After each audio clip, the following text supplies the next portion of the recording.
What's up, guys? We're here to check out the new hero, Gatot Kaca. Now, apparently, we've got an official info on his skills and abilities, so let's go check them out. First off is his passive skill. Gatot converts last HP to his physical defense, and his next basic attacks restore some of his HP. This effect lasts on few seconds. Nice, right?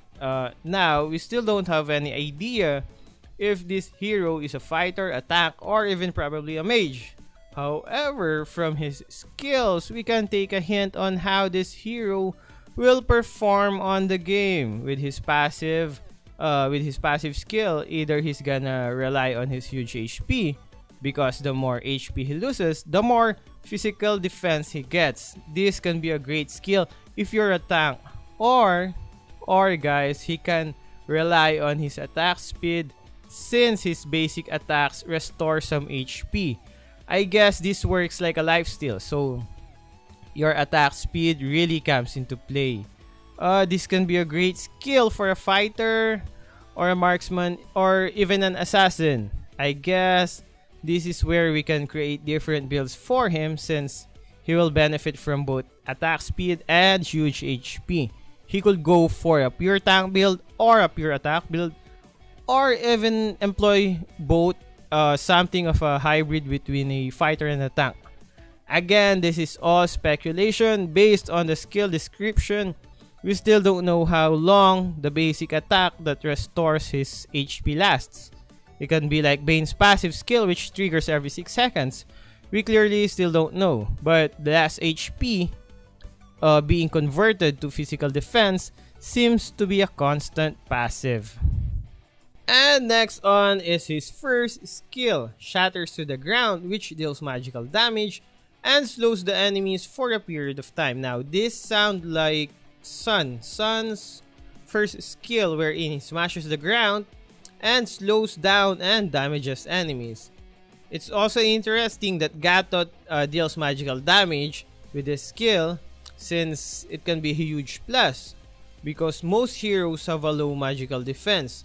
We're still not quite sure if his whole attack is based on magic damage or physical damage. Now, on to his second skill, Gatot Kaca shouts loudly, forcing nearby enemies to basic attack at him.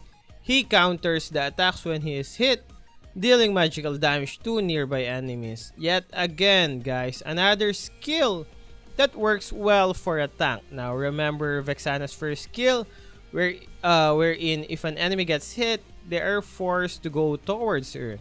I guess this has the same concept, but with a shorter range and more targets, because based on the description, this works on any number of enemies as long as they are near Gatot Kaca, and since enemies are forced to basic attack at you, we can actually consider this as a silencer skill, which is just great, guys. Silencing enemies in a clash is a huge factor. Not only that, he counters the attacks when he is hit with magical damage. I don't know, guys, but this just sounds awesome. Again, it hints as a tank skill, but I guess this works for the fighter as well. We still don't know. Now on to the third skill. His ultimate shortly charges and jumps to the target area, knocking nearby enemies into the air and dealing magic damage. Enemies near to the center during ultimate is knocked into the air for a longer time. Again, guys, another awesome skill. It's like Tigreal's skill, Tigreal's second skill, but with a huge AoE and with a jump. I guess the jump will be like Freya or Akai's jump. Now, that jump is a huge factor since this closes the distance and enables you to enter the clash easily, unlike Tigreal, which usually makes use of Flicker to enter the fight and then use his ultimate. Also, you know the Lord skill, right, where you get knocked towards the air. I guess it's gonna be pretty much like that. So let me rephrase that. I think it's gonna be like Tigreal's second skill, the Lord's skill, and Freya's jump put together.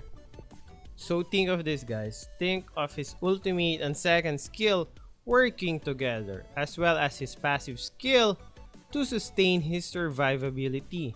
Now this skill combinations really looks like the makings of a tank, and an awesome tank at that. But like I said, we're still not sure. It can be a fighter like Freya, like Balmond, or actually anything. We still don't know. Again, these are all speculations based on the skill description. When the hero comes out, I'll be sure to make a complete and thorough guide on his skills and gameplay, as well as provide you guys with the exact numbers on his abilities. So comment down below on what your opinions are on this hero. Is he a tank, a fighter, a marksman, a mage, or even an assassin? Let me know what you guys think, and let's see if our guesses are right once the hero comes out. So that's it, guys. Hope you enjoyed that. Thanks.